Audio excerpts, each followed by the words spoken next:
Once upon a time, there was a restaurant. Here is our special supply, disinformation. Enjoy your meal. The food here is not clean. Many customers have a stomachache. Then, one day, the profiteer wants to change his menu to attract more suckers. Do you want to try our seasonal menus?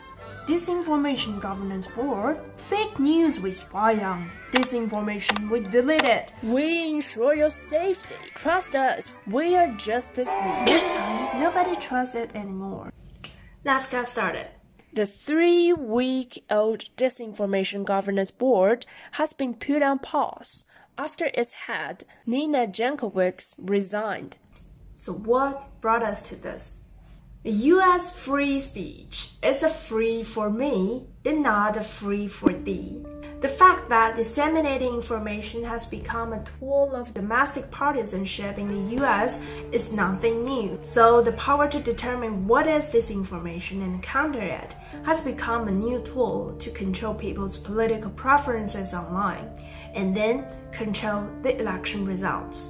Republicans surely don't want to cede this right to their adversaries. So it's always citing the First Amendment, protecting freedom of speech, to create and spread suspicion and unrest. Meanwhile, the U.S. double standard has long undermined the government's credibility. Jankowicz has defended the Disinformation Governance Board, saying it's a way of countering disinformation from Russia, China, or Iran that may place Americans at risk. Oh, the sweet hypocrisy.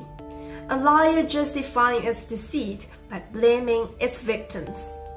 At a hearing on whether to disband the board, a U.S. senator even blurted out a secret. Do you know who the greatest propagator of disinformation in the history of the world is?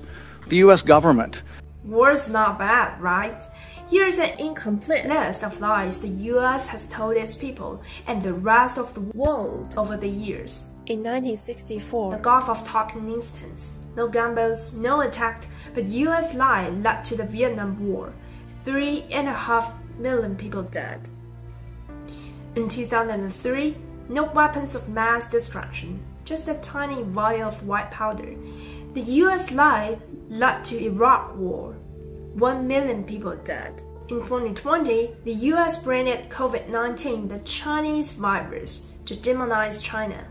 Familiar? Spain was demonized in the same way a century earlier with the so-called Spanish flu, which in fact was first found in Kansas, United States.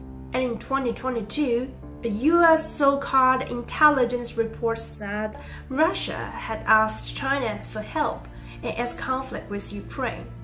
The damage to China of that lie was well and truly done before the Pentagon admitted that the US had in fact seen no evidence of it. So this is the game plan. You fabricate an enemy and then invent lots of weapons to defeat it. And who comes out smiling? Arms makers and politicians. At first glance, countering disinformation may seem like a bright idea. But in this murky world, any hint of noble intentions is quickly drowned in the sludge that bad actors across the world manage to create as they jockey for influence and look to line their pockets. So the Disinformation Governance Board was always a bad idea, whose days were numbered.